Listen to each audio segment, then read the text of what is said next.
જય શ્રી કૃષ્ણ। મારી આ YouTube ચેનલમાં તમારા બધાનું હાર્દિક સ્વાગત છે। પ્રયાગરાજ મહાકુંભ મેળામાં જે ચમત્કાર થયો તેણે સમગ્ર વિશ્વને હચમચાવી નાખ્યું છે। જ્યારે મહાદેવ પોતાના ભક્તનો જીવ બચાવવા નદીમાં દેખાયા ત્યારે તેની આંખોમાં આંસુ આવી ગયા। તેને આવતીકાલે શું નુકસાન થશે તેની ખબર પડી જાય છે જે મહાકાલના ભક્ત છે અને તે જ ગઈકાલે સવારે પ્રયાગરાજ મહાકુંભમાં જોવા મળ્યું। મિત્રો, આગળ વધતા પહેલા વિડિયોને લાઈક કરી ચેનલને સબસ્ક્રાઇબ કરીને કમેન્ટ બોક્સમાં હર હર મહાદેવ જરૂર લખી દેજો। મહાકુંભ વિશ્વનો સૌથી મોટો આધ્યાત્મિક અને ધાર્મિક કાર્યક્રમ માનવામાં આવે છે। તે દર વર્ષે ગંગા અને યમુનાના સંગમ પર આયોજિત આ મહાન ઉત્સવને આકર્ષે છે। ગંગા, યમુના અને અદ્રશ્ય સરસ્વતી નદી ભારતીય સંસ્કૃતિ, આસ્થા અને ભક્તિનું પ્રતીક છે। એવું માનવામાં આવે છે કે ગંગામાં સ્નાન કરવાથી તમારા પાપ ધોવાઈ જાય છે અને મોક્ષ મળે છે, પરંતુ આ વખતે ગંગાના કિનારે જે થયું તે જાણીને ચોંકી જશો। આ ઘટના મહાકુંભના ચોથા દિવસે બની હતી। તે દિવસે જ્યારે હજારો ભક્તો વહેલી સવારે ગંગાના ઘાટ પર સ્નાન કરવા પહોંચ્યા હતા, તે ભીડની વચ્ચે જેની સાથે બન્યું હતું તેનું નામ રમેશ તિવારી કહેવાય છે। તે ખૂબ જ શ્રદ્ધાળુ વ્યક્તિ હતા અને તે પહેલી વખત આ મહાકુંભમાં આવ્યા હતા। જ્યારે તેમણે ગંગામાં ડૂબકી લગાવી અને પોતાની આંખો બંધ કરી તેમજ ભગવાન શિવનું ધ્યાન કરવાનું શરૂ કર્યું, પછી કંઈક થયું જે આવું થયું જે જાણીને તમારા પગ નીચેથી જમીન સરકી જશે। ત્યારે રમેશ ગંગા નદીમાં ડૂબકી લગાવી રહ્યો હતો ત્યારે અચાનક જ તેનો પગ લપસી ગયો અને ત્યાં ભીડ એટલી હતી કે રમેશને કંઈ સમજાયું જ નહીં। તે નદીમાં ડૂબી રહ્યો હતો, કોઈ તેનો અવાજ સાંભળી શકતું ન હતું। લોકો પોતપોતાના સ્નાન અને પૂજામાં વ્યસ્ત હતા।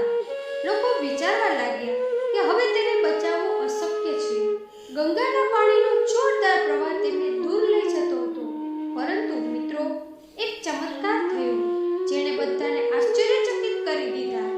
હકીકતમાં ગંગા નદીની વચ્ચેથી એક ચમકતો પ્રકાશ એટલો દિવ્ય અને શક્તિશાળી હતો કે ત્યાં હાજર લોકોની આંખો ચમકી ગઈ અને બંધ થઈ ગઈ।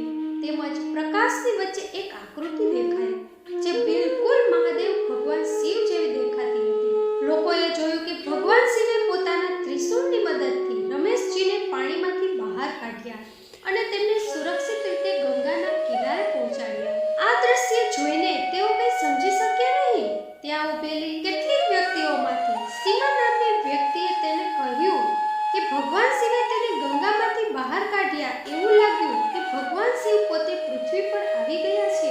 વારાણસીથી આવેલા એક વ્યક્તિએ કહ્યું, ભગવાન શિવના આ સ્વરૂપને જોઈને મારી આંખોમાં આંસુ આવી ગયા હતા।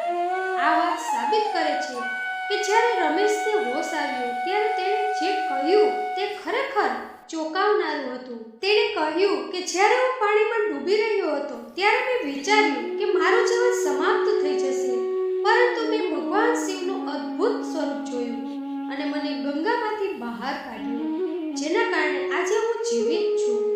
આ ઘટના બાદ સમગ્ર પ્રયાગરાજમાં આ સમાચાર ફેલાઈ ગયા। આ ચમત્કારને જોવા માટે લોકો સંગમ પર પહોંચવા લાગ્યા અને દરેક જગ્યાએ જય ભોલેનાથના નારા ગુંજવા લાગ્યા। ભગવાન શિવ હંમેશા તેમના ભક્તો સાથે જ હોય છે। આ ઘટનાએ એ પણ સાબિત કર્યું કે ગંગા માત્ર એક દેવી છે અને ભગવાન શિવ તેમના રક્ષક છે। ભગવાન શિવનું આ સ્વરૂપ જોવા મળે છે જે તેમના દયાળુ સ્વભાવ અને ભક્તો પ્રત્યેની તેમની અપાર દયા દર્શાવે છે। જોકે કેટલાક લોકોએ તેને એક સંયોગ ગણાવ્યો હતો, પરંતુ ત્યાં હાજર હજારો લોકોએ તેને ભગવાન માની લીધો હતો। શિવની આ ઘટનાને એક ચમત્કાર માનવામાં આવે છે અને આપણે જ્યારે પણ ભગવાનને સાચા હૃદયથી બોલાવીએ છીએ ત્યારે તે આપણી મદદ માટે અવશ્ય આવે છે। તો મિત્રો, આ પ્રયાગરાજ મહાકુંભની તે અદ્ભુત ઘટના હતી જેણે દરેકને ભગવાન શિવના મહિમાનો અદ્ભુત અનુભવ કરાવ્યો છે।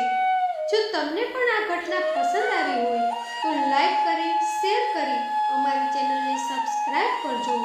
તો મિત્રો, આવી જ નવી ઘટના સાથે ફરીથી મળીશું। ત્યાં સુધી તમારું ધ્યાન રાખજો, હસતા રહેજો અને હંમેશા ખુશ રહેજો। ક્યારેક તમારા માટે તો ક્યારેક તમારા પરિવાર માટે। હર હર મહાદેવ।